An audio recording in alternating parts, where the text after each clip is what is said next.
quarter gone by, and that is a decline of about 0.7% on a year-on-year basis. The EBITDA has come in at 1,691 crore rupees. That is a decline of as much as 9.3%. And this is where the issue is, because that has resulted in a pretty flat bottom line number of about 1,275 crore rupees. The margin has come in at 19.4%, and you're seeing that there is a contraction compared with the same period last year. So a combination of factors possibly playing out for Asian Paints. You have a contraction in the margins that is probably led by competition in the space, and also margin or rather raw material pressure in the space.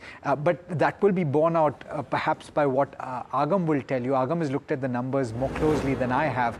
Agam, what's leading to this contraction in margins, and what did you take from the numbers? Right, Alex. So what's actually weighing down on the margins is a couple of factors. Firstly, weaker than expected revenue growth. In fact, we're looking at a decline there. And secondly, there has been certain impact when it comes to price cuts coming in. But before I tell you a little more in detail as to how things have panned out, let me just start by talking about the headline numbers. Firstly, as you've already mentioned, we are looking at barely any amount of growth. In fact, we're looking at a top line decline of around 0.6% year on year. Margins coming in around 19.4% against expectations of margins being flat year on year, and consequently your net profit has grown only nearly 2% as against expectations of around 1,334 crores. We're getting a number of around 1,257 odd crores.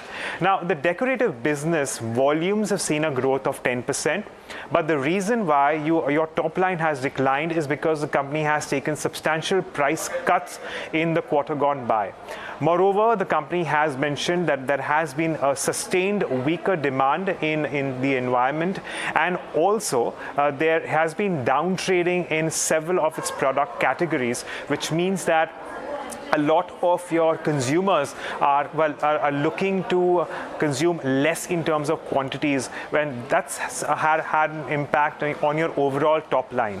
Naturally, this trickles down to your revenues as well, notwithstanding the price cuts that the company has taken as well, and that has had an impact on margins. And besides that, the only positive perhaps here is that the gross margins did see an expansion of about 120 basis points, but we must also remember that crude has remained elevated for the quarter gone by, and that has a lag effect coming in, and that is likely to have an impact in the coming few quarters, especially when it comes to crude derivatives, titanium dioxide being a crucial input in a lot of the paints companies. And for that reason, there could potentially be some more concern with respect to margins, which have already come below street expectations.